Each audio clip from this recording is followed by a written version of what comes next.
नारायण ही जाने ऐसे कैसे पूजा करते हैं जे श्री हरि की एक मूर्ति तक ना है इनके पास।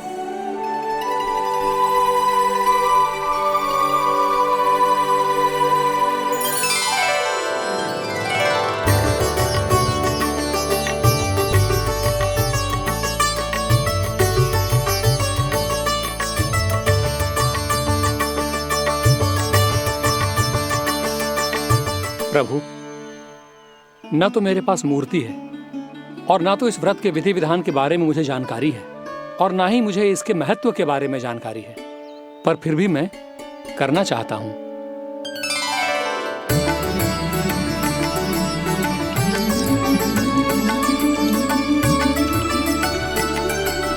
इसीलिए मैं दृढ़ संकल्प लेता हूं,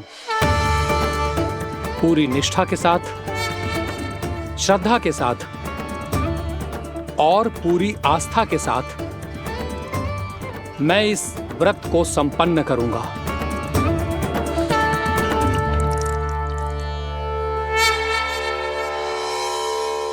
हम संकल्प लेते हैं कि एकादशी के व्रत को पूरी निष्ठा के साथ संपन्न करेंगे।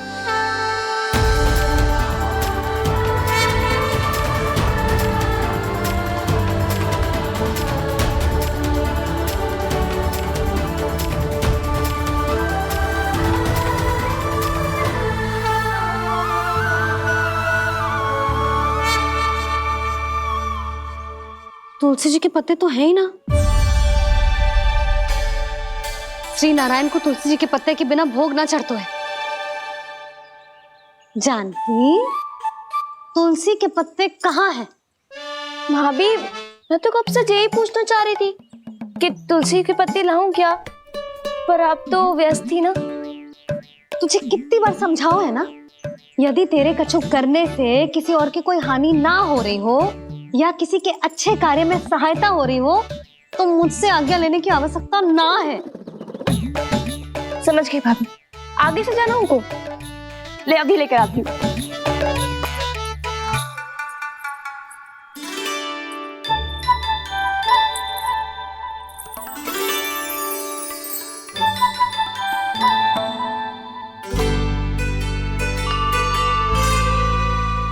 ताऊ, आपने पहले ये व्रत करो है? आपको इसका महत्व पता है? भाभी चल। जानकी, तुमने ये व्रत करो है? फिर तुमको इसका महत्व पता है? सुमति जी, आपको पता है इसका महत्व? कान्हा, क्यों तंग कर रहे हो सबको? मैया, सबने करो ये व्रत, मुझे भी करना है।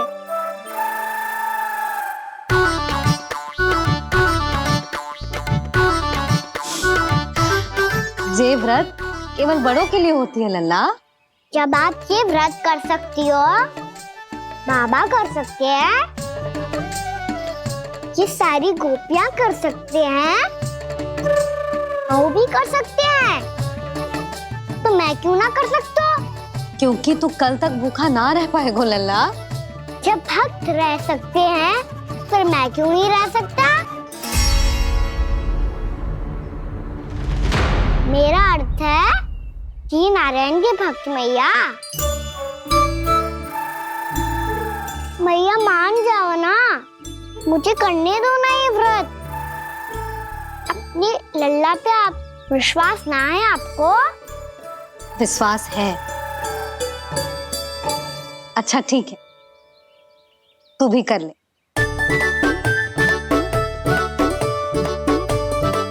पर मैया, व्रत की कथा तो सुनाओ। मैं तो अबध हूँ ना, मुझे कैसा पता चलेगा कि ये व्रत करते क्यों हैं?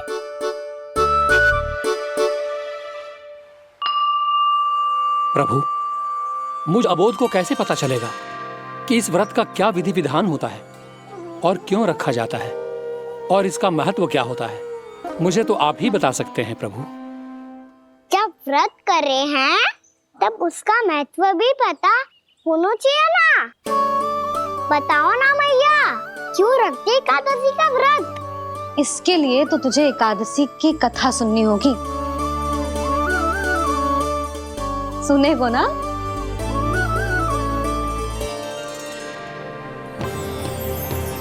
वसुदेव सुतं देवं कंसचाणूरमर्दनम् श्रीहरि, यशोदा परमानन्दम् कृष्णं वन्दे जगद्गुरुम्। वाह प्रभु, अपने भक्तों को एकादशी व्रत का महत्व समझाने का अच्छा उपाय खोज निकाला है आपने।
अब सब जन एकादशी के व्रत की कथा ध्यान से सुनना, तभी जे व्रत पूरा माना जाएगो।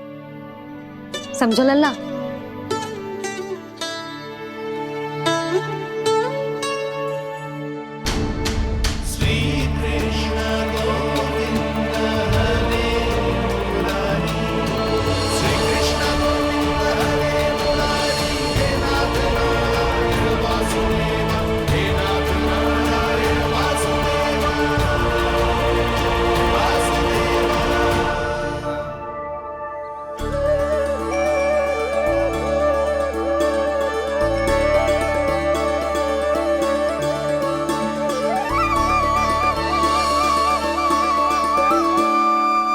सतयुग में चंद्रावती नाम के नगर में मूरा नाम का एक असुर राज्य करता था।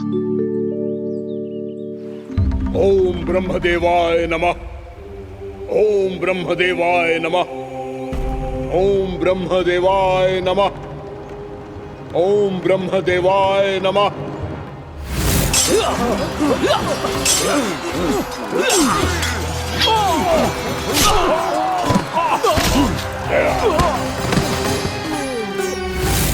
ओम ब्रह्मदेवाय नमः। ओम ब्रह्मदेवाय नमः।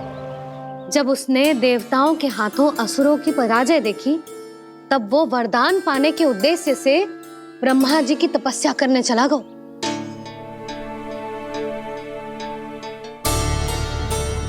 शीघ्र ही मूरा की तपस्या सफल हो गई और ब्रह्मदेव जी उससे प्रसन्न हो गए। ओम ब्रह्मदेवाय नमः। ओम ब्रह्मदेवाय नमः। ओम ब्रह्मदेवाय नमः। ओम ब्रह्मदेवाय नमः। ओम ब्रह्मदेवाय नमः। ओम ब्रह्मदेवाय नमः। ओम ब्रह्मदेवाय नमः। ओम ब्रह्मदेवाय नमः। ओम ब्रह्मदेवाय नमः। मूरा, प्रणाम ब्रह्मदेव। तुम्हारी तपस्या सफल हुई। बोलो, तुम्हें क्या वर चाहिए? सृष्टि के रचयिता ब्रह्मदेव, कृपया मुझे ऐसा वरदान दीजिए जिसकी सहायता से मैं त्रिलोकी विजयी बन जाऊं और कोई देवता मुझे पराजित ना कर सके। यहाँ तक कि देवताओं के रक्षक, सृष्टि के संचालक भगवान श्री विष्णु के लिए भी मैं अपराजय रहूं। तथास्तु, तथास्तु, तथास्तु। प्रणाम ब्रह्मदेव।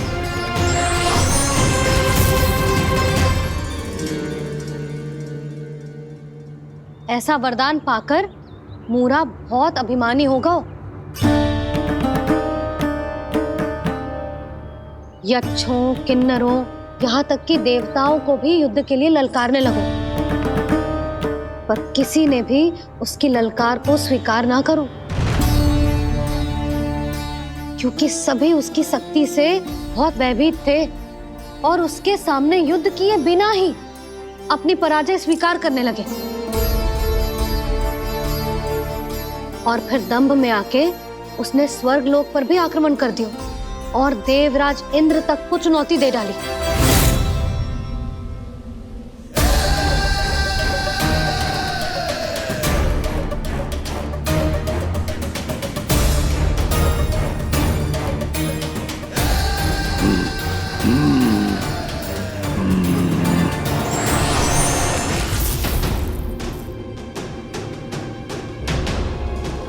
मैं प्रतीक्षा कर रहा हूं देवराज, क्या उत्तर है तुम्हारा? मुझसे युद्ध करोगे या फिर बिना लड़े ही पराजय स्वीकार कर मेरे अधीन हो जाओगे और सौंप दोगे मुझे अपना ये स्वर्ग लोक? सारी शक्ति तुम्हारे मुख में है या कुछ बाहुबल भी है तुम्हारे पास? मैं तुम्हारी चुनौती स्वीकार करता हूं मूरा, मैं तुम्हारी चुनौती स्वीकार करता हूं मूरा।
ठहरिए देवगण, असुर राज मूरा को ब्रह्मदेव का आशीर्वाद प्राप्त है। आप में से कोई भी इन्हें पराजित नहीं कर पाएगा।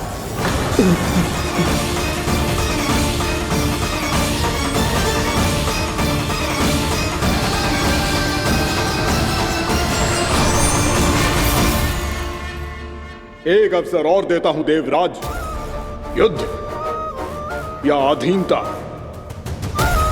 क्या उत्तर है तुम्हारा देवराज?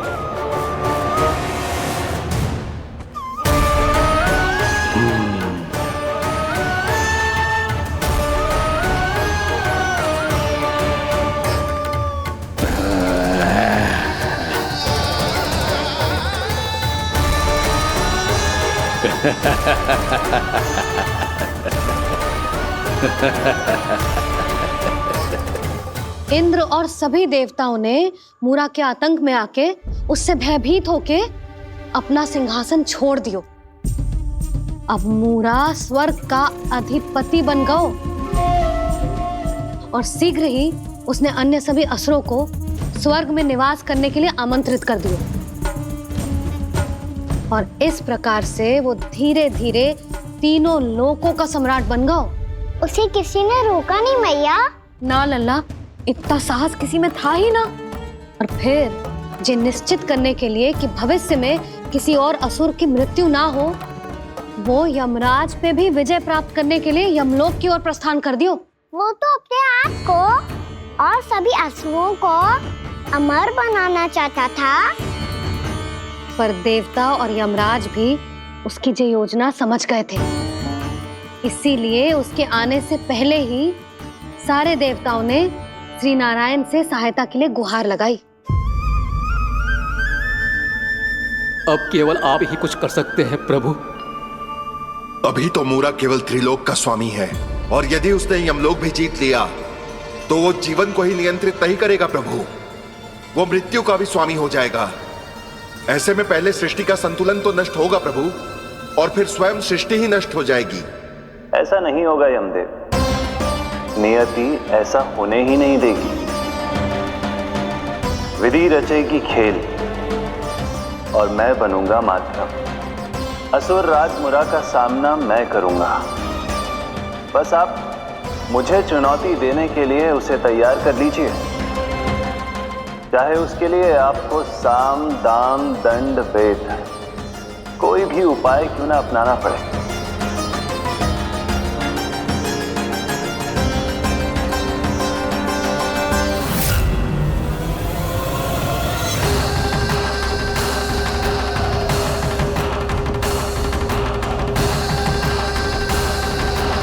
आप तो मेरी प्रतीक्षा में पहले से ही खड़े हैं यमदेव। तब तो आपने मेरी चुनौती के बारे में भी सुना ही होगा। कहिए, क्या उत्तर है आपका? मेरा स्वागत करके अपना राज्य त्यागेंगे या मेरा सामना करके अपने प्राण? असुर राज मुरा का सामना मैं करूंगा। बस आप मुझे चुनौती देने के लिए उसे तैयार कर लीजिए, चाहे उसके लिए आपको साम दाम दंड भेद कोई भी उपाय क्यों ना अपनाना पड़े।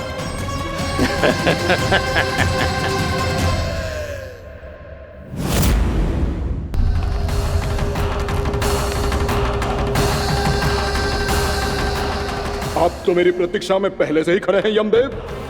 तब तो आपने मेरी चुनौती के बारे में भी सुना ही होगा। कहिए, क्या उत्तर है आपका? मेरा स्वागत करके अपना राज्य त्यागेंगे या मेरा सामना करके अपने प्राण? हे असुर श्रेष्ठ, मैं आपकी अधीनता स्वीकार करने के लिए तैयार हूं। बस एक विनती है मेरी। शर्त को विनती का नाम देकर पहलाना चाहते हो मुझे यमराज? असुर राज मूरा के सामने शर्त रख पाओ, इतना सामर्थ्य नहीं है तुम में। इसका आभास है मुझे असुरराज, पर मैं आपकी अधीनता स्वीकार करूं इससे पहले आपको स्वामी धर्म का पालन करना होगा। मेरे पुराने स्वामी के क्रोध से मेरी रक्षा करनी होगी आपको। कौन है तुम्हारा पुराना स्वामी? भगवान श्री नारायण। और छोटी माँ, मूरासुर को तो श्री नारायण से भी रक्षा का वरदान प्राप्त था ना? यही तो श्री नारायण की लीला थी बलराम। पर वो राक्षस अपने दम में जे समझ ही ना पाओ कि वो क्या भूल करने जा रहा है, और पहुंच गो भगवान श्री नारायण को चुनौती देने के लिए।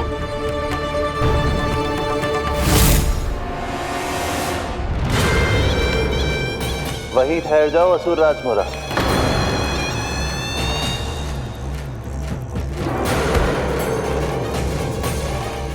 यहां क्यों आए? आपको पराजित करने और ये वैकुंठ जीतने, ताकि मैं यमलोक का स्वामी बन सकूं। फिर आओ, युद्ध भूमि में मेरा सामना करो।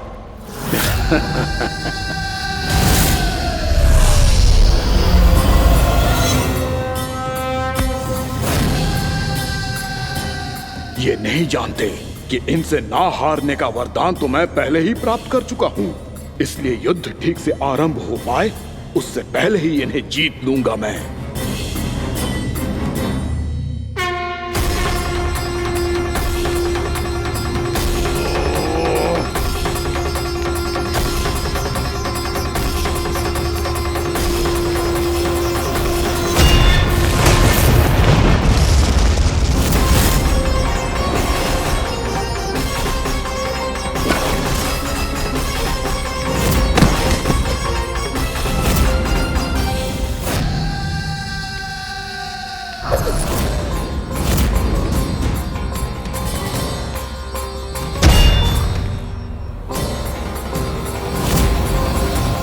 और इस प्रकार जे युद्ध वर्षों वर्षों तक चलता रहो।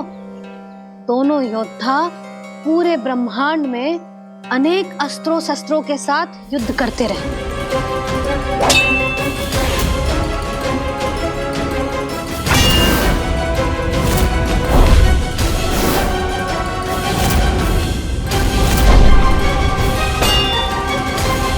फिर क्या हुआ मैया?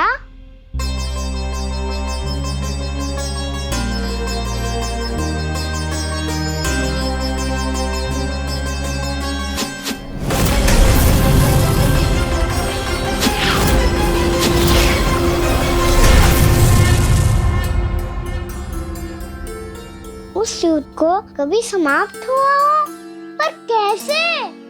शीघ्र ही वो राक्षस थक गो लल्ला।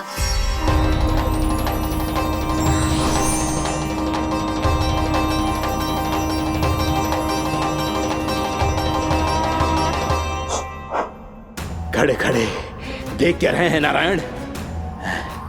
आक्रमण कीजिए, वध कर दीजिए मेरा।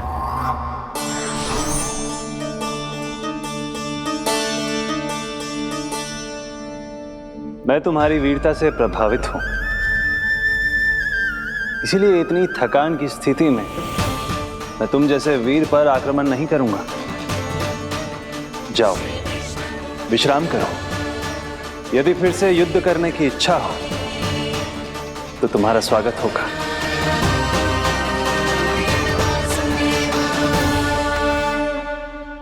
जे कह के श्री नारायण बद्रिका आश्रम चले गए और वहां हिमवत नाम की एक कंदरा में ध्यान लगा के बैठ गए। उधर वो राक्षस विश्राम करने लगो। अनेकों दिन बीत गए और अब वो राक्षस मूरा फिर से स्वस्थ होके बलवान हो गया था। उसने अपनी सारी शक्ति फिर से प्राप्त कर ली थी। श्री नारायण ने उस पर दया करी थी, पर वो फिर से श्री नारायण को छलने को तैयार होगा।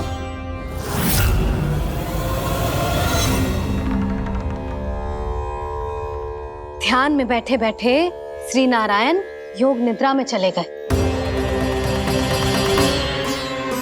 पर दुष्ट मूरा इसी अवसर का लाभ उठा के उनकी कंदरा में घुस आयो ताकि वो सोते हुए श्री नारायण पे आक्रमण कर सके।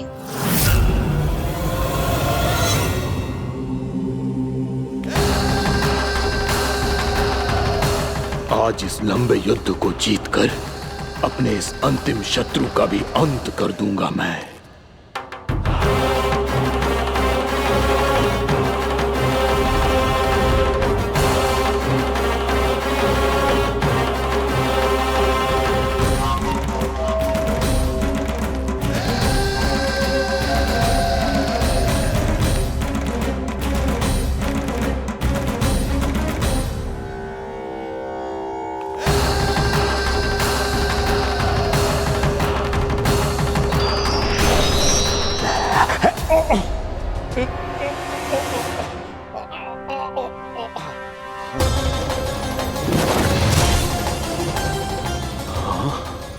दुष्ट राक्षस, प्रभु ने तुझ पर दया की, तुझे संभलने का अवसर दिया। तू इन्हीं पर ही छल से वार करने चला है।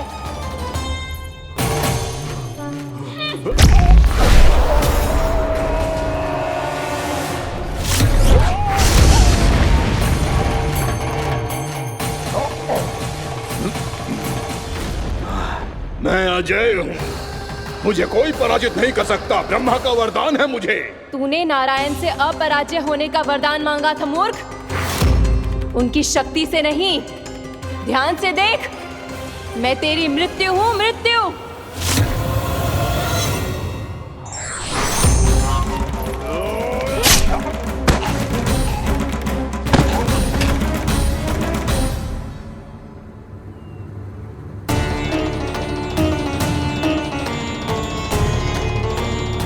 वो देवी कौन थी छोटी माँ? और कौन बलराम, वही तो थी देवी एकादशी।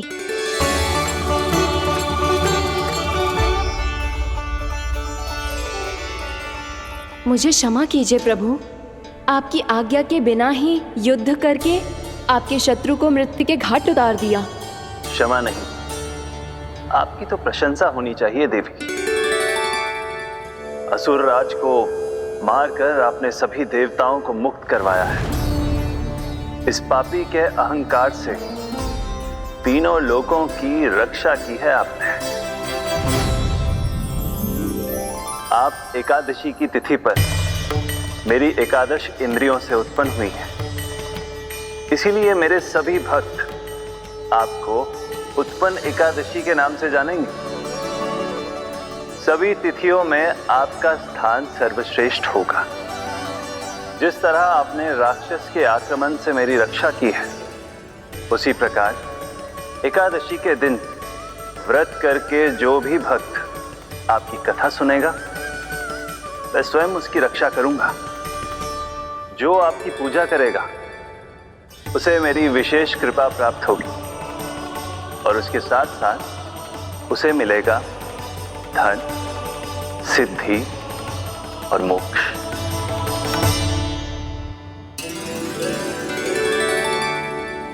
इसीलिए आज के दिन व्रत रखने का बहुत अधिक महत्व होता है। बोलो एकादशी मैया की जय। बोलो श्री नारायण भगवान की जय।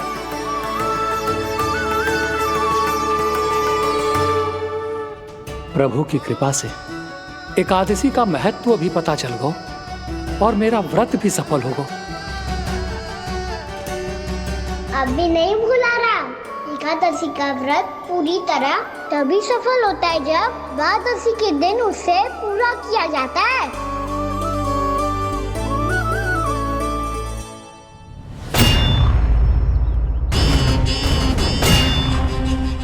आवश्यक है आपको यह आभास होना कि उस विष्णु अवतार को पराजित करने के लिए आपके साधारण योद्धाओं में वो सामर्थ्य नहीं है। वो विष्णु अवतार कुछ अधिक ही असाधारण है।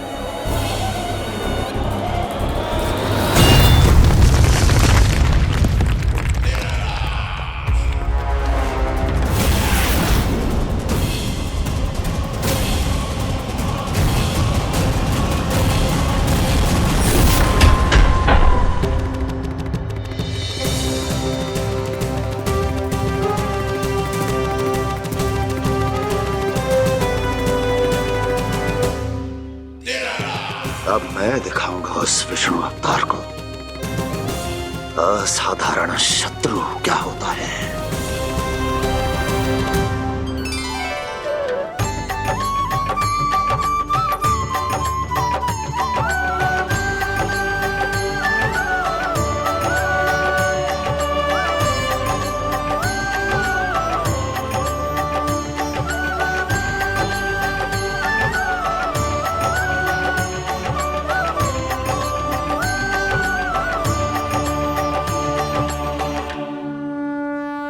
मामा अधीर हो रहे हैं, पर मैया ने मुझे अभी तक बाहर जाने की आज्ञा नहीं दी है। अभी उन्हें किसी और राक्षस को यहाँ भेजने से रोकने के लिए मुझे ही कुछ करना होगा।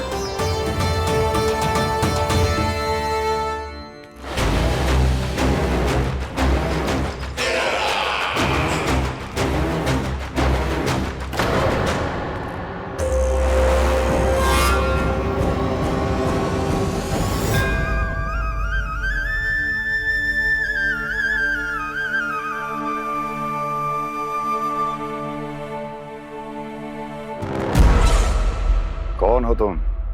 बचपन से ही मुझे मारने का सपना देख रहे हैं, सिर्फ मुझे ही नहीं पहचानते।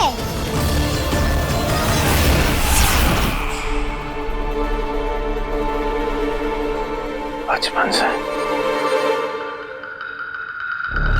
विष्णु अवतार।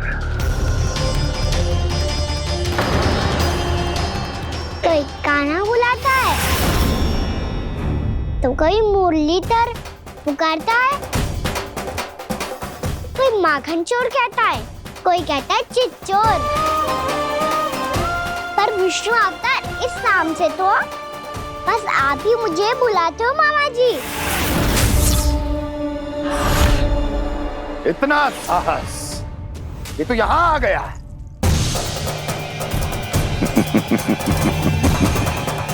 यहाँ आ तो गया तू विष्णु अवतार, किंतु यहाँ से जीवित नहीं जाएगा। तेरे शीश को तेरे धड़ से अलग कर दूंगा मैं।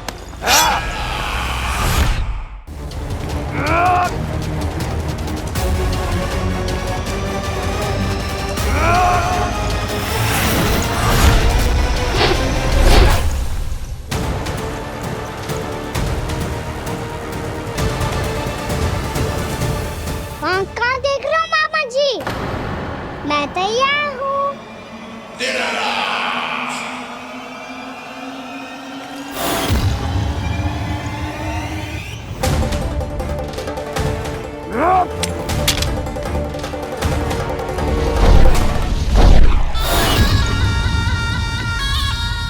मामा जी, आप सदैव इसी तरह क्रोध में रहते हो क्या?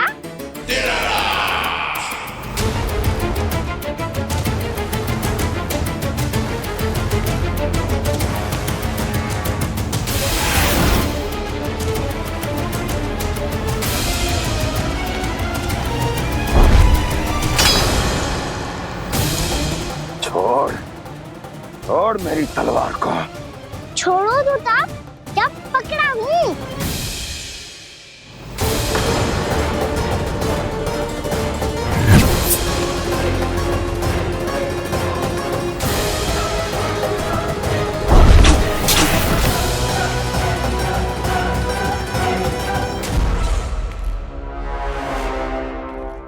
मामा जी,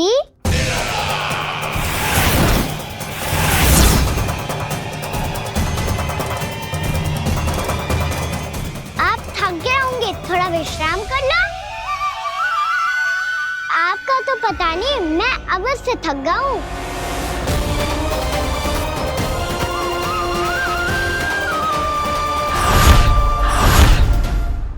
मेरे सिंहासन पर बैठने का तो साहस।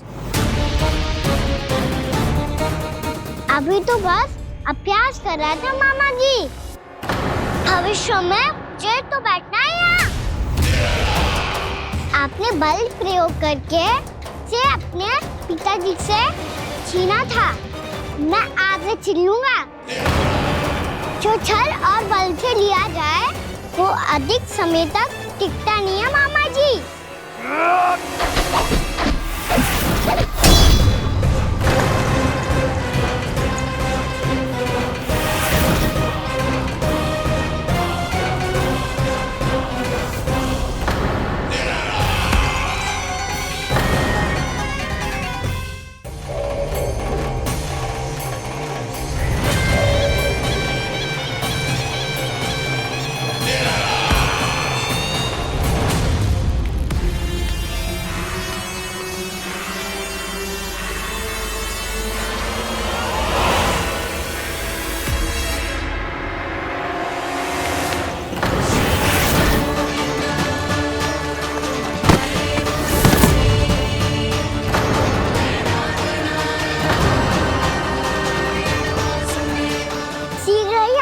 सिंहासन छोड़ना होगा।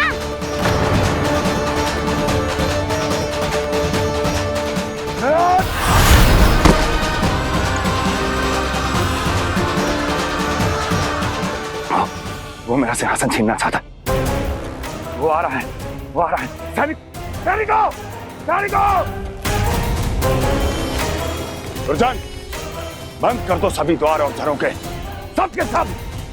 इसकी हर संभावना पर इतना कड़ा पहरा बिठा दो कि ना तो कोई महल के भीतर आ सके, ना कोई बाहर जा सके। मुझे महल की चप्पे चप्पे की सूचना चाहिए। जाओ।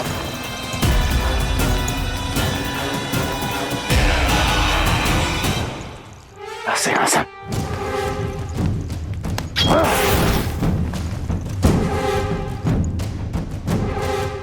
अब आ, दुष्ट मायावी, ए छलिया विष्णु अवतार, मैं कंस तेरी प्रतीक्षा कर रहा हूँ। देखता हूँ मेरे सिंहासन पर कैसे बैठता है तू। मुझे तो बस कुछ समय चाहिए था, वो मिल गया। अब करते रहिए आप प्रतीक्षा।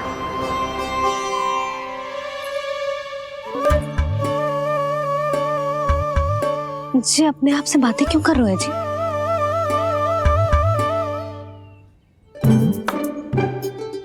आप मुस्कुरा क्यों रहे हो? ना कछु ना। बताओ क्यों मुस्कुरा रहे हो? तुम्हीं पर गए हैं जी। जब तुम व्रत करती हो तो तुम भी ऐसा ही करती हो। इसी प्रकार भूख अधिक लगने पर अपना ध्यान भटकाने के लिए स्वयं से ही बड़बड़ाती रहती। होगा। आपको तो बस मेरा उपहास उड़ाने के लिए बहाना चाहिए।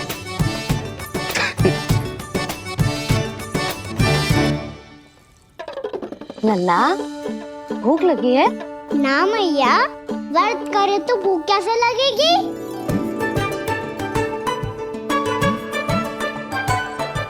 यदि लगी हो तो छोटे बालकों को थोड़ी बहुत भूल चूक क्षमा होती है। कछु ना तो फल तो तू खा ही सकते है। अब तो पूरे नियम और विधि विधान से व्रत तोड़ूंगा। कल द्वादशी के सुबह मुहूर्त के अनुसार। ठीक।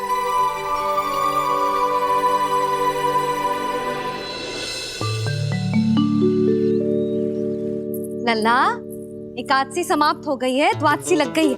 अब तू व्रत तोड़ सकते है। भोजन कर ले। ले।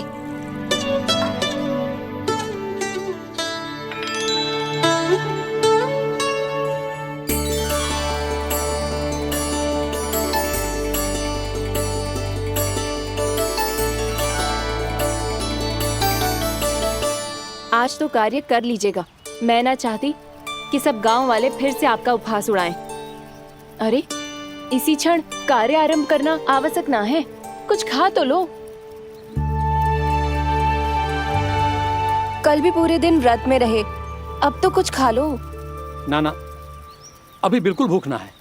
और हाँ भगवान, तुम्हें चिंता करने की आवश्यकता नहीं है। आज मैं किसी को भी 2 शब्द कहने का अवसर नहीं दूंगा। अरे कुछ खाओगे पियोगे नहीं तो कैसे रहोगे?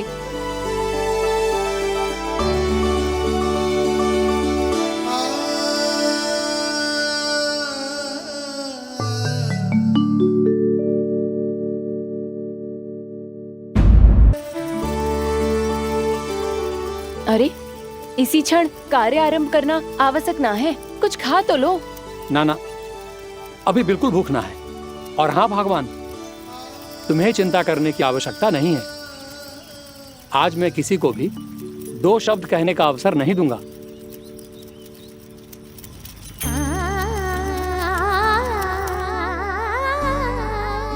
ठहर, मैं तेरे लिए मट्ठा लेके आती हूँ। व्रत के बाद पीने से पेट ठंडा रहता है। रुक।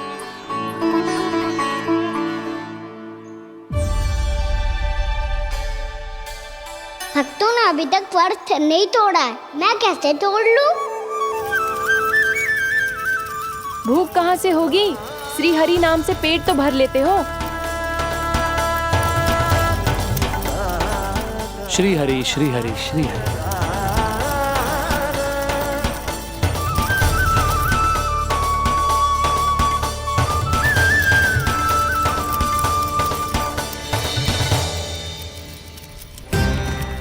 हरि हरि प्रभु हरि, हरि हरि प्रभु हरि, हरि हरि प्रभु हरि, हरि हरि प्रभु हरि। कल से अन्न का एक दाना ना गो है पेट में। अब क्या व्रत तुड़वाने भी आपके प्रभु ही आएंगे? अब क्या व्रत तुड़वाने भी आपके प्रभु ही आएंगे? मैया,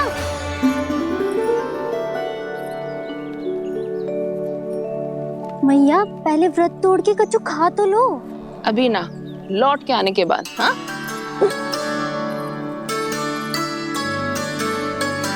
बलराम, ठहरो पुत्र, पहले कुछ खा लो। व्रत तोड़ना आवश्यक होता है। मैया ने एकादशी का महत्व बताया। लगता है मुझे सबको द्वादशी पर व्रत तोड़ने समाप्त करने का महत्व बताना होगा। हरि हरि हरि हरि हरि, मेरे हरि।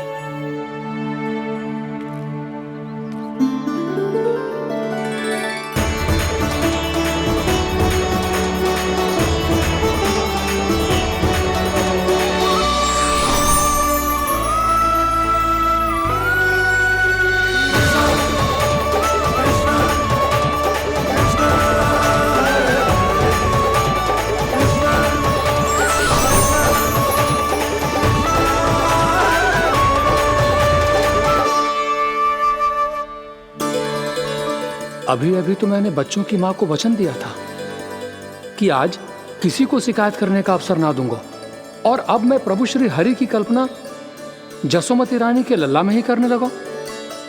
ना, ये ठीक ना है।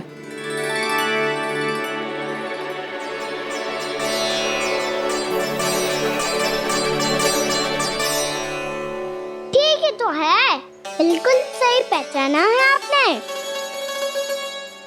बड़े तो बड़े, अब तो बालक भी हमारा उपहास उड़ाने लगे। मैं आपका उपहास नहीं उड़ाने आया, मैं तो आपके एकादशी के व्रत को पूरा कराने आया हूँ।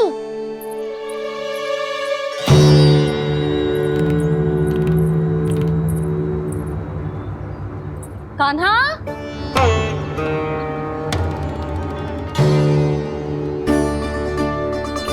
तो ये रे आपकी छड़ी और ये रे मेरी पीठ। सेक देना तापड़ तोड़। आज तो इसकी पीठ सेक के रहूंगी मैं। मैया घर पे भूखी मुझे ढूंढ रही होगी। लो आज द्वादशी के दिन पहले प्रहर में भोजन करके अपना एकादशी का व्रत पूरा करो आप। धन्यवाद राजकुमार, पर अभी हमें भूख नहीं है। बहुत सारा काम पड़ा है और अभी थोड़ी ही देर में शंकरी बहन भी अपनी मटकी लेने आती होंगी।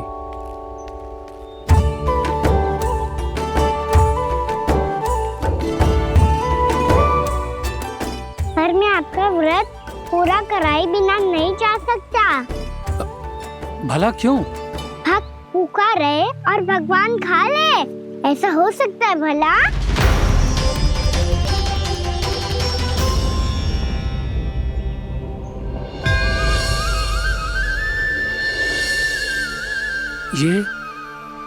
ये कैसा भ्रम हो रहा है मुझे लगता है अपना काम करना चाहिए। द्वादशी के पहले प्रहर में व्रत पूरा करना बहुत आवश्यक होता है। ना तो एकादशी का व्रत भी पूरा ना माना जाता। इतनी सारी ज्ञान की बातें तुम्हें कैसे पता है लल्ला?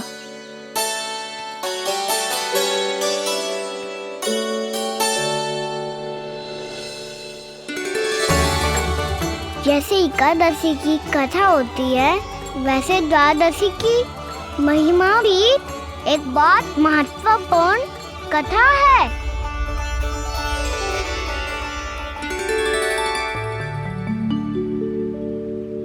कैसी कथा? बिल्कुल सही समय पे आई हो आप, क्योंकि आपको ये कथा आपको अवश्य सुननी चाहिए।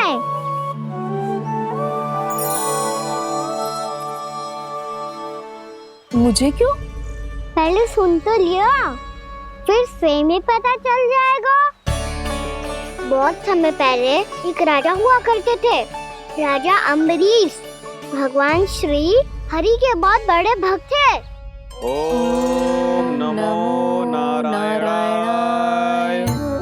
ओम नमो नारायणाय।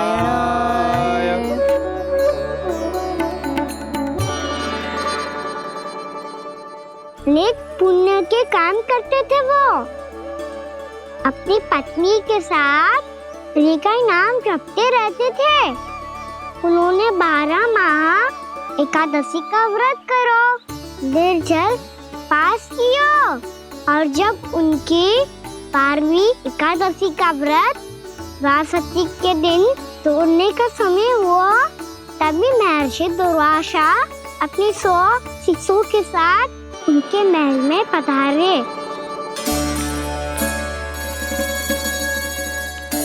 प्रणाम स्वीकार करें महर्षि। आप जैसे महान ऋषि मेरे राज्यसभा में आए, वो भी ऐसे अवसर पर जब मैं और मेरी पत्नी निरंतर 12 एकादशियों के बाद अंतिम एकादशी का व्रत तोड़ेंगे। इससे बड़े सौभाग्य की क्या बात हो सकती है हमारे लिए? आज आपके साथ साथ मेरा और मेरे शिष्यों का एकादशी व्रत भी पूरा होगा। संभव है प्रभु की इच्छा यही हो कि हम सब अपना व्रत एक साथ तोड़ें। ये तो अत्यधिक प्रसन्नता की बात है महर्षि। तो फिर ठीक है, हम सब यात्रा से थके हैं। व्रत तोड़ने से पहले हम स्नान करना चाहते हैं। जैसी आपकी इच्छा महर्षि। जब तक आप लोग लौटेंगे तब तक आपके सारे प्रबंध यहाँ हो चुके होंगे।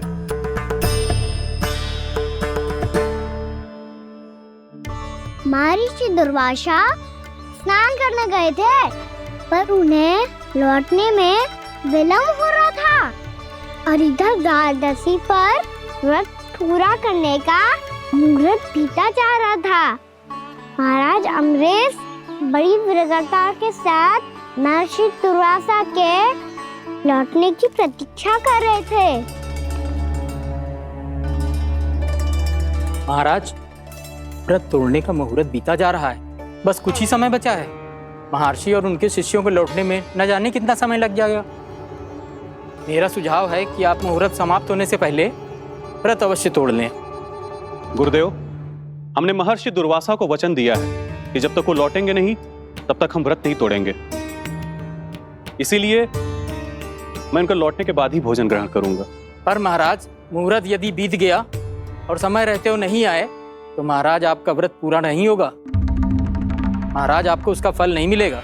महाराज, 12 एकादशियों का व्रत व्यर्थ चला जाएगा। किंतु गुरुदेव, यदि मैंने भोजन कर लिया तो ये तो अतिथियों का अपमान होगा। आप उचित कह रहे हैं महाराज, भोजन के लिए उनकी प्रतीक्षा अवश्य कीजिए महाराज। पर मुहूर्त रहते हुए एक तुलसी का पत्ता और जल ग्रहण कर लीजिए। इससे आपका व्रत भी पूरा हो जाएगा और अतिथि का मान भी रह जाएगा। आपका सुझाव अच्छा है गुरुदेव।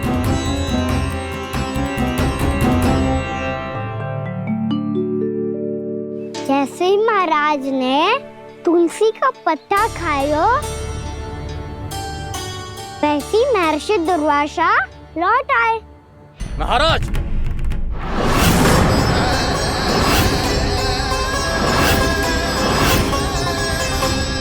महाराज को उपास तोड़ते देखते बहुत क्रोधित हो गए।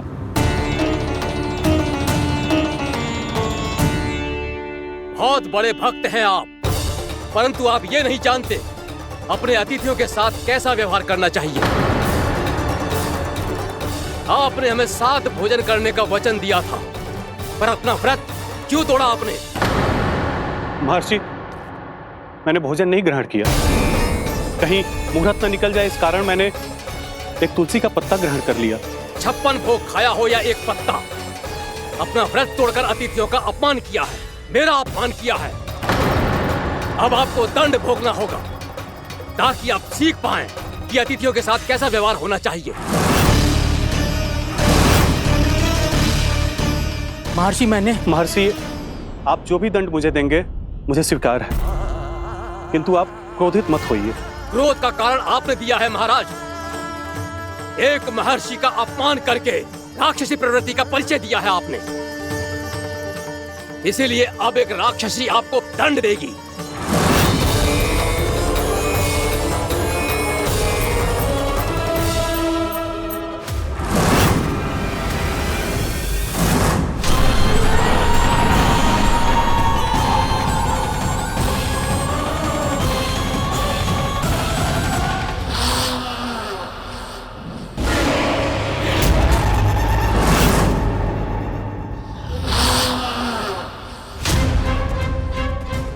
हे प्रभु, यदि मैंने सच में महर्षि का अपमान करने की भूल की हो तो मैं उसका परिणाम भोगने के लिए प्रस्तुत हूं। ओम नमो नारायणाय, ओम नमो नारायणाय नमः। महर्षि दुर्वासा को यह आभास ही नहीं था कि महाराज अम्बरीश ने उनका अपमान नहीं किया था। फिर भी उसे अपमान मान के वो श्री नारायण के भक्त पे संदेह कर रहे थे। मैंने भी तो भोला राम की भक्ति पे संदेह किया था। हे नारायण, ये क्या पाप हो गया मुझसे? संदेह किसी अपमान से कम ना हो तो, और भगवान सब सह सकते हैं, पर उनके प्रिय भक्तों का अपमान सहन ना कर सकते। इसीलिए उन्होंने अस्थिचेप करने का निर्णय लिया।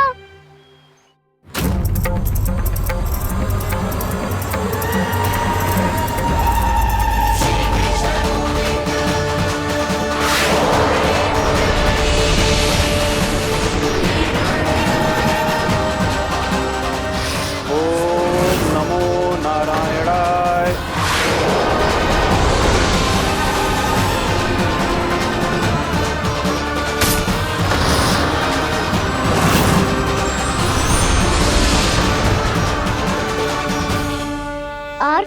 भगवान का वो सुदर्शन चक्र महर्षि दुर्वासा के पीछे पड़ गया।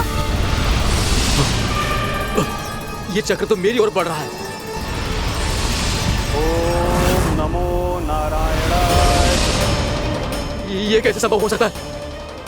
कोई रोको इसे, कोई रोको इसे।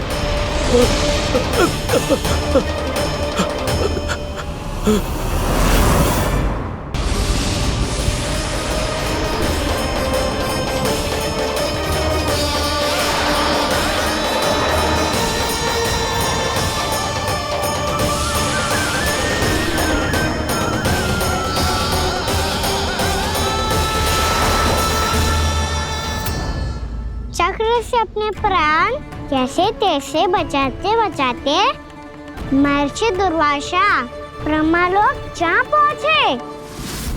ब्रह्मदेव रक्षा कीजिए, ब्रह्मदेव सहायता कीजिए, मुझे बचाइए ब्रह्मदेव, रक्षा कीजिए। ये सुदर्शन चक्र मेरे प्राणों के पीछे पड़ गया है, मुझे बचाइए ब्रह्मदेव, मुझे बचाइए। महर्षि, मैं चाहकर भी आपकी सहायता नहीं कर सकता। ऐसी स्थिति में यदि कोई कुछ कर सकते हैं तो वो है सुदर्शन चक्र के स्वामी विष्णु, क्योंकि सृष्टि में केवल वही है जो इसे नियंत्रित कर सकते हैं। वो ही इसे वापस लौटने का आदेश देकर आपके प्राणों पर छाए हुए संकट को दूर कर सकते हैं। किंतु हां, मैं सुदर्शन चक्र से इतना अवश्य कहूंगा कि जब तक आप विष्णु लोक में पहुंच नहीं जाते, वो आपको किसी भी प्रकार की हानि ना पहुंचाए। आपका बहुत बहुत धन्यवाद, आपकी सदा ही जय हो।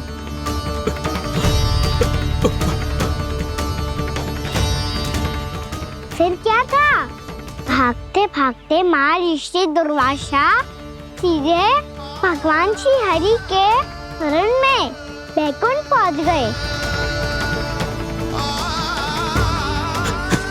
त्राहिमाम प्रभु, त्राहिमाम, मुझे बचाइए, मेरी सहायता कीजिए प्रभु, मेरी सहायता कीजिए।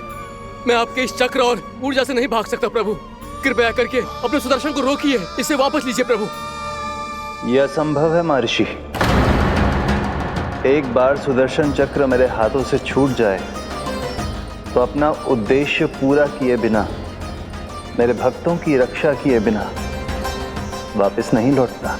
कोई तो उपाय होगा प्रभु, कृपया करके मेरे प्राण बचाइए प्रभु। मैं सुदर्शन की ऊर्जा से जलकर भस्म नहीं होना चाहता प्रभु। आप जो कहेंगे मैं करूंगा प्रभु, मेरी सहायता कीजिए प्रभु, मेरी सहायता कीजिए। मुझे नहीं लगता कि आप वो कर पाएंगे। मैं अवश्य करूंगा, मैं अपनी प्राण रक्षा के लिए कुछ भी करूंगा प्रभु। आपने मेरे भक्त राजा अम्बरीश को भक्ति का कर्तव्य निभाने के लिए अपमानित और दंडित किया है महर्षि, पर भक्त की रक्षा करना भगवान का कर्तव्य है।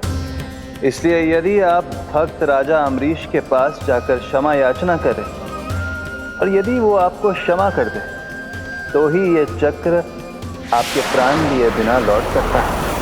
अन्यथा आप तो जानते हैं महर्षि, मेरे भक्त का अपमान मेरा अपमान। भक्त का अपमान भगवान के अपमान से कम ना हो तो है। महर्षि दुर्वासा को भी ये बात समझ आई और फिर उन्होंने महाराज अम्बरीश से क्षमा याचना की। महाराज महाराज महाराज महाराज महाराज, मुझे क्षमा करें महाराज, मुझसे बहुत बड़ी भूल हो गई महाराज, मुझसे बहुत बड़ी भूल हो गई महाराज। महर्षि, आप हमारे चरण छुए ये उचित नहीं। महाराज, महाराज अम्बरीश, आप नारायण के सच्चे भक्त हैं। मैंने आपको अपमानित किया, दंडित करने का प्रयास किया महाराज। इस अपराध के लिए मुझे क्षमा कीजिए महाराज, और इस सुदर्शन चक्र से मेरे प्राण बचाइए महाराज।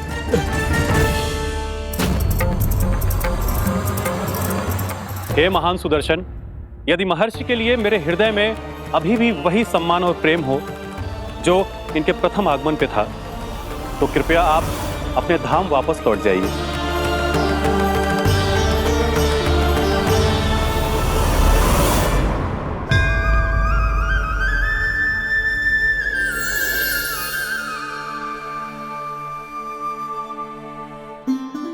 आपका बहुत बहुत धन्यवाद महाराज अम्बरीश। मैं आपको आशीर्वाद देता हूं कि आप देवराज इंद्र के समान शक्तिशाली हों। आपकी कीर्ति का पताका 10 दिशाओं में फहराए। मेरी बस एक ही इच्छा है महर्षि कि मैं आपके साथ अपना उपवास तोड़ सकूं। अवश्य महाराज, हम सब भोजन आपके साथ करेंगे और अपने आप को नारायण की सेवा में अर्पित करके व्रत को पूरा करेंगे, क्योंकि आज जो यहाँ हुआ है उससे सिद्ध हो चुका है कि एकादशी व्रत का फल द्वादशी की सुबह भोजन करने से ही प्राप्त होता है। इस कथा से हमें पता चलता है कि सभी को द्वादशी के सुबह भर पेट भोजन करके एकादशी का व्रत पूरा करना चाहिए। और दूसरी बात, भगवान की सच्ची भक्ति अपमान कभी ना करना चाहिए। उनके साथ सदैव प्रेम से व्यवहार करना चाहिए। यही भगवान को सबसे अधिक प्रिय है। भैया भोला राम, मैंने भी श्री हरि पे तुम्हारे विश्वास का उपहास उड़ाया था, मुझे क्षमा कर दो। ना ना, आप क्षमा मांगकर मुझे लज्जित मत करो। आप तो मेरी बहन जैसी हैं। जब महर्षि दुर्वासा जैसे महान ऋषि को भी प्रभु के भक्त से क्षमा मांगनी पड़ी, तो मैं तो बहुत ही तुच्छ हूँ। मुझे आपकी किसी भी बात का बुरा ना लगा। पर पता है प्रभु को कौन सी बात सब बुला रखता है? कौन सी बात? जब उनका भक्त भूखा रहे, हमें भी अपना व्रत पूरा ना करे। और जैसा कि आप सभी ने अभी कथा से सीखो है, एकादशी के व्रत को द्वादशी की सुबह अवश्य पूरा करना चाहिए। अब आप जाओ, अपना व्रत पूरा करो।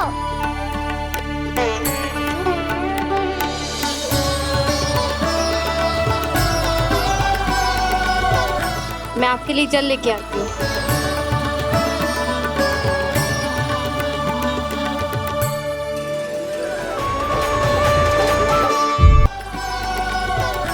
मैं आपके लिए जल लेके आती हूँ।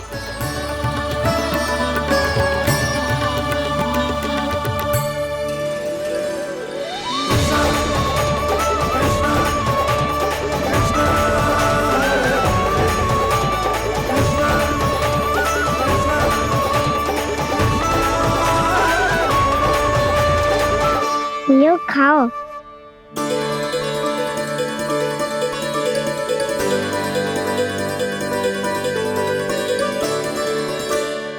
कान्हा,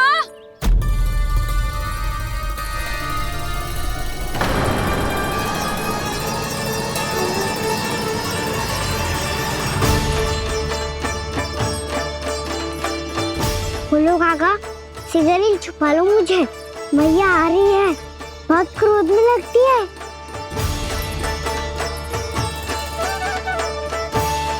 आज तो बहुत दंड मिलेगा।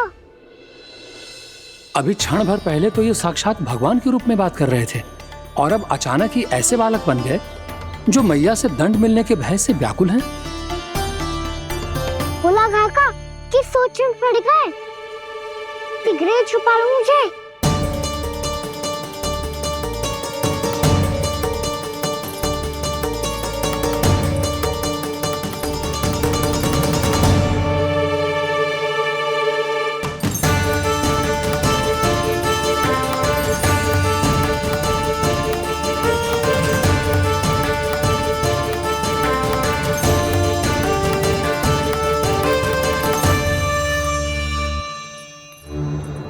भोलानाथ जी, कान्हा को देखो है क्या?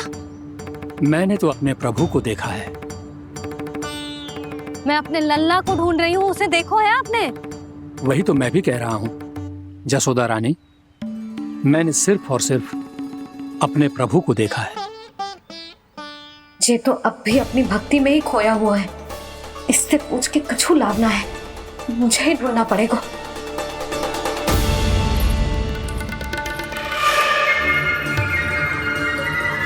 बच गए। संकरी मौसी, कान्हा को देखो है क्या कहीं?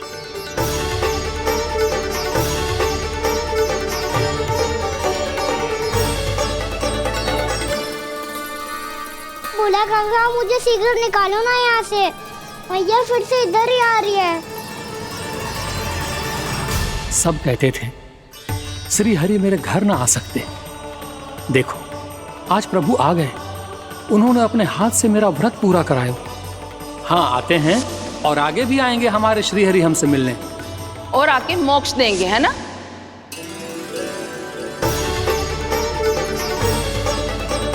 शीघ्र निकालो ना भोला काका, मैया आ रही है। मैं ना निकालूं? क्यों? मेरा अर्थ है मैं निकालूंगा, अवश्य निकालूंगा, पर तब तक नहीं निकालूंगा जब तक आप मेरी सारी बातें मान नहीं लेते हैं। कौन सी बात? प्रभु मुझे मोक्ष प्रदान कर दीजिए प्रभु। तथास्तु। ना ना ना ना प्रभु, मेरे साथ साथ मेरे परिवार को भी मोक्ष दे दीजिए। तथास्तु।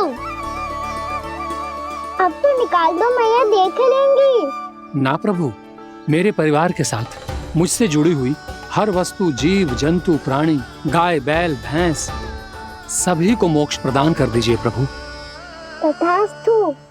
प्रभु आप सच में अद्भुत हैं। मैंने जो मांगा आपने बिना सोचे समझे सब प्रदान किया। मैं ही अपनी मांगे बढ़ाता रहा। प्रभु प्रभु मुझे क्षमा कर दीजिए। प्रभु मुझे क्षमा कर दीजिए।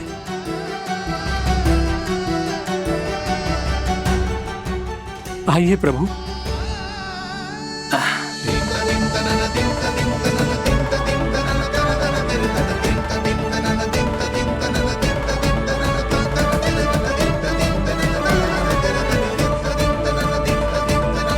प्रभु आप तो प्रभु हो, हरि हो, भगवान हो। आप चाहते तो इस मटके से स्वयं निकलकर बाहर आ सकते थे, फिर मेरी आपने हर इच्छा क्यों पूरी की? क्योंकि मेरे भक्त की इच्छा पूरी करने में मुझे भी प्रसन्नता मिलती है।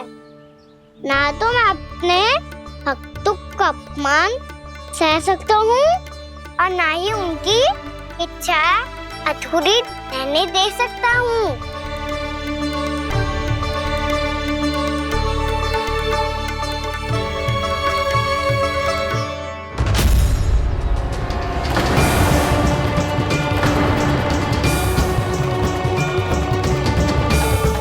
क्या कही थी तूने? हाँ, कि तू फिर से छल ना करेगा।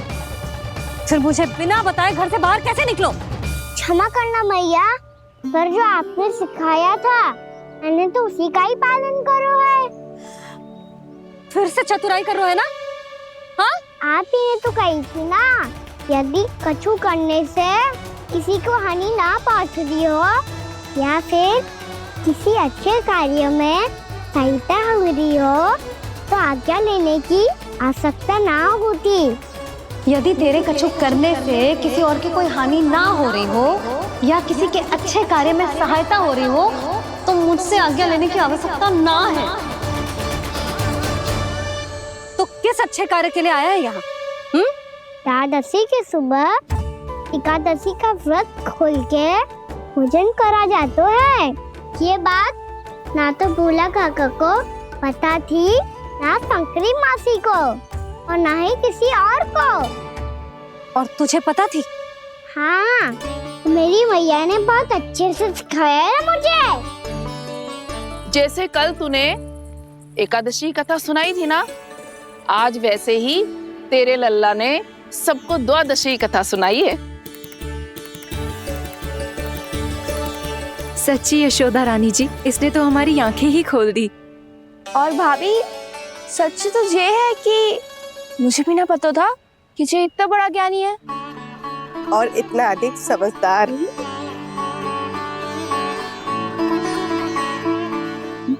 द्वादशी की कथा? वो तो मैंने इसे कभी सुना ही ना है। फिर इसे कैसे पता थी? रानी जी, जो स्वयं भगवान हैं, भला उन्हें कैसे कुछ नहीं पता होगा? मैंने तो इन्हें पहचान लिया। और हाँ, आप सब लोग भी इन्हें अपने अंतर मन की आंखों से देखिए। हो सकता है इन्हें पहचान पाएं। ये कोई और नहीं है, श्री नारायण है, मेरे श्री हरि, मेरे प्रभु। जय श्री हरि।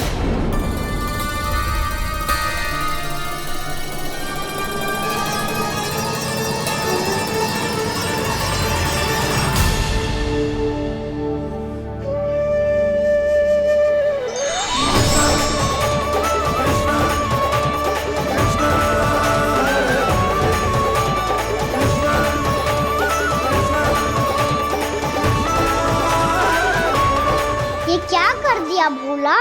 जिस रास्ते को मैंने इतनी कठिनाई से बचा के रखा था, सबके सामने उसे उजागर कर दिया तुमने।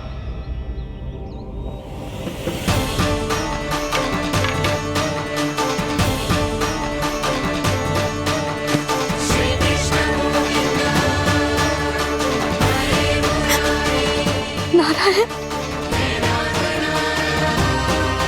नारायण, श्री नारायण।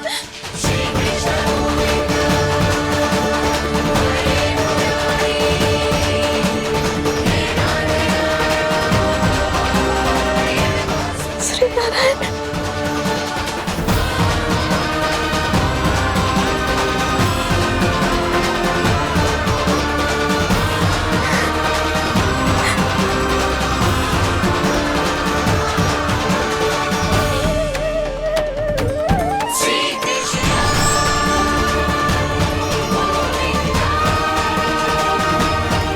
श्री नारायण प्रभु।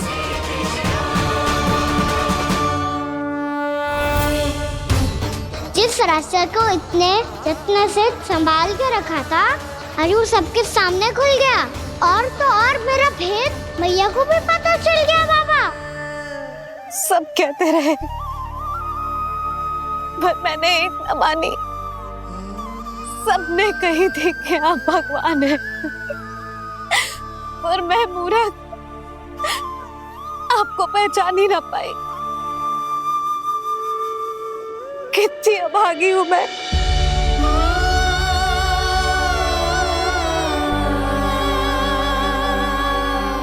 जिस मुंह से मुझे आपकी महिमा गानी चाहिए थी, उसी मुंह से मैंने आपको डांटा है।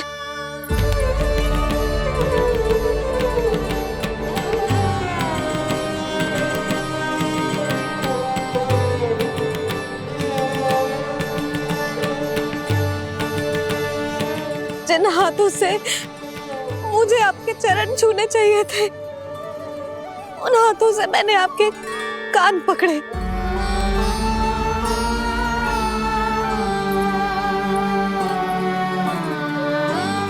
मुझे तो आपकी सेवा करनी चाहिए थी प्रभु, और मैंने आपको दंड दियो,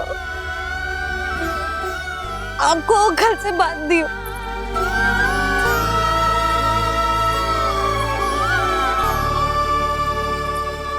बावली हो गई थी प्रभु।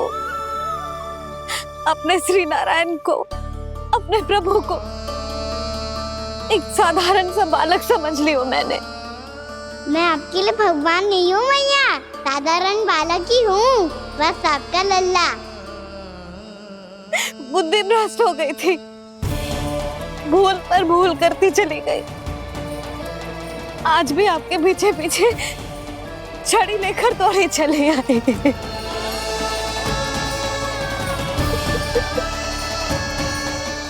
अपने आप को दोष मत दो मैया, आपके ममता के लिए तो जन्म लिया है मैंने। हमारा मन बदलने मत दो, मेरे लिए वही पुरानी भैया बनी रहो आप, और मुझे रहने दो आपका वही नटखट लल्ला।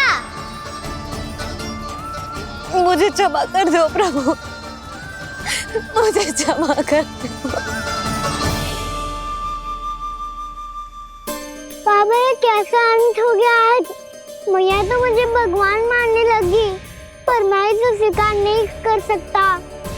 अभी नहीं बाबा, इतनी शीघ्र नहीं। आप ऐसे खड़े क्यों बाबा? कुछ ऐसा करो ना कि मैया फिर से मेरे मैया बन जाए। उनकी दृष्टि में भक्ति नहीं, ममता चाहिए मुझे। कान्हा, मेरे सामर्थ्य में हो तो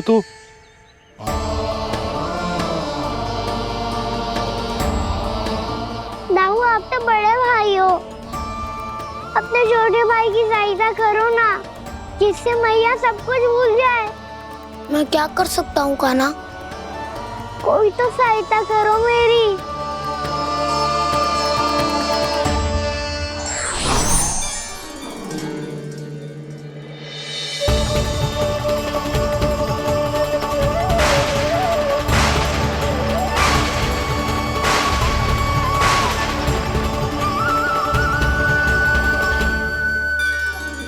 अपने आप को संभालिए प्रभु।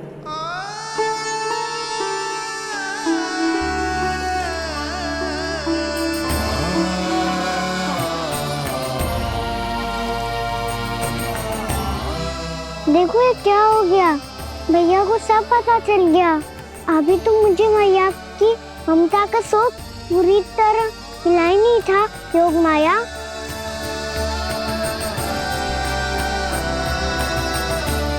मेरी सहायता करो ना। कितनी अद्भुत है ममता की शक्ति। भगवान को भी एक साधारण बालक बना देती है। बालक की बना रहना चाहता हूँ मैं, नहीं चाहता दिव्य होना, नहीं चाहता भगवान बनना। बस मैया की गोद में रहकर ममता की रस से सेम को भिगोना चाहता हूँ। इनकी डांट फटकार का सुख पाना चाहता हूँ। कुछ भी करे योग माया, पर इन सबको भुला दो मेरा सत्य।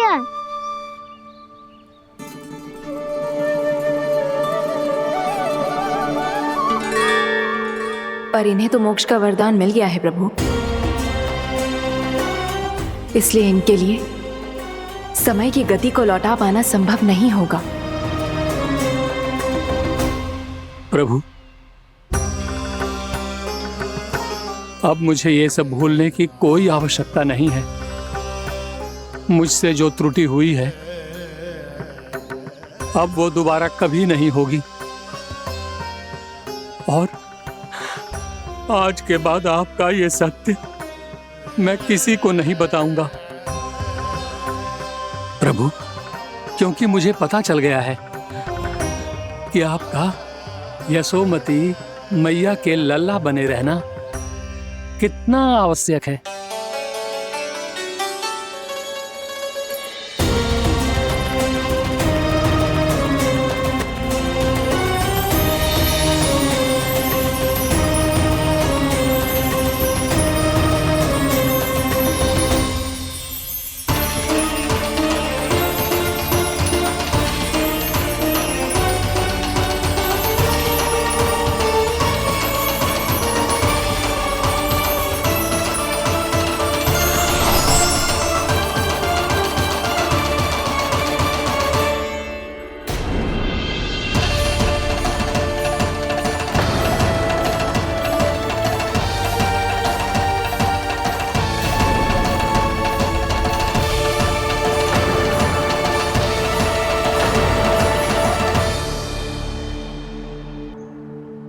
मैया आपकी छड़ी।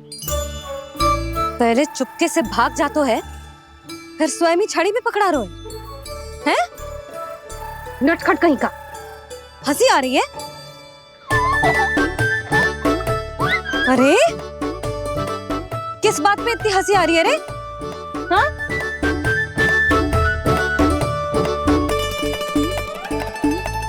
आपकी लीला अद्भुत है प्रभु, और अद्भुत है आपका मैया के प्रति प्रेम। हंसी ना है मैया, ये तो प्रसन्नता है, अपने मैया से मिल जाने की प्रसन्नता।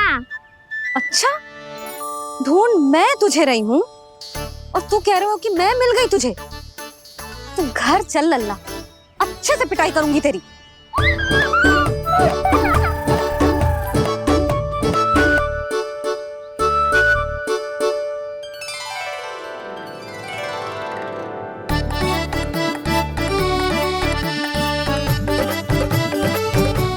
पिटाई से गाल लाल होंगे ना तेरे, तब हंसी बंद होगी तेरी। चल।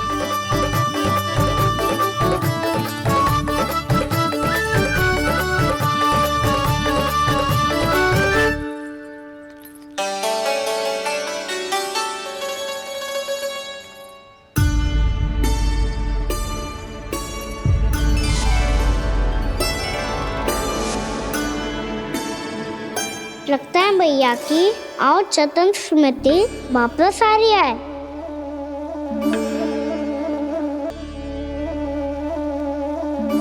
यशोदा, क्या होगो? ना कछु ना। आपको बताऊंगी तो और हंसेंगे मुझ पे। बोल दो, मैं उपास ना उड़ाऊं, सच्ची। देखो देखो इसे कैसे हंस रहे हैं। मेरे हाथ में छड़ी है, मैया क्रोधित है, पर जे तनिक में भय ना लग रहा है ऐसे। हाँ, हंसे जा रहे हैं।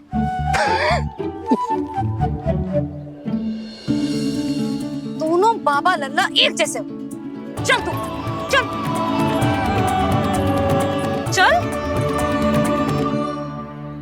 दाऊ, आप तो बड़े भाई हो, अपने छोटे भाई की सहायता करो ना, जिससे मैया सब कुछ भूल जाए।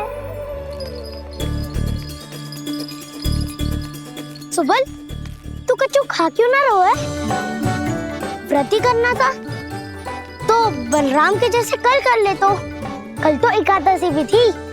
कान्हा के बिना कछु करने का मेरा मन ही ना कर। तो बात तो सच्ची है, उसके बिना गोचारण भी ऐसा लगता है जैसे कितना भारी कार्य है, व्यवस्था में करना पड़ता है। सही कह रहे हो तुम दोनों। मैं तो गोपालक भी इसलिए बना था ताकि कान्हा के संग खेलने को मिल जाए। बलराम तो हमारा सगा काम और मुख्य अधिक है।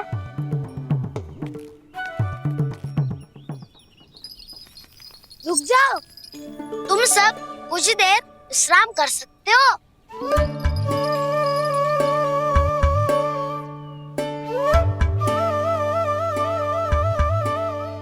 तू बोल। ना मैं ना बोलूंगा, तुम दोनों ही बोलो। और तुम सबका सखा पहले हूँ और टोली का मुखिया बाद में, इसलिए घबराने की आवश्यकता नहीं है। जो भी बात है बिना हिचक बता सकते हो मुझे। तो फिर कुछ ऐसा करो ना कि कान्हा फिर से हमारे साथ गोचारण करने के लिए आने लगे।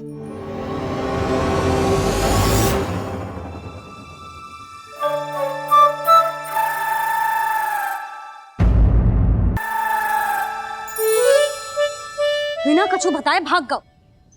ये भी ना सोचा तेरे बिना मैया बाबा व्रत कैसे तोड़ेंगे। देखो देखो अभी भी हंस रहा है। क्या होगा ऐसे? रुक, प्रसाद लेके आती हूँ। क्षमा कर दो मैया, पर जैसा आपके लिए माँ हूँ वैसे ही मेरे लिए मेरा भक्त, इसीलिए पूरा राम का व्रत तोड़वाने जाना आवश्यक था।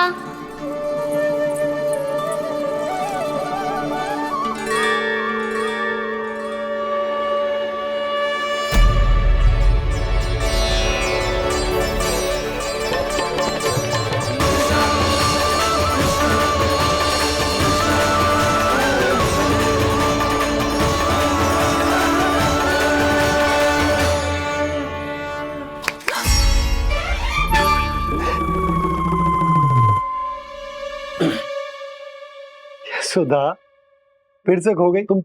अरे कौन से स्वप्न लोक में चली जाती हो तुम बार बार? हमें भी बताओ। माया का प्रभाव ममता पर अधिक समय तक नहीं रह पाता प्रभु। अरे बोलो ना यशोदा, क्या सोच रही थी?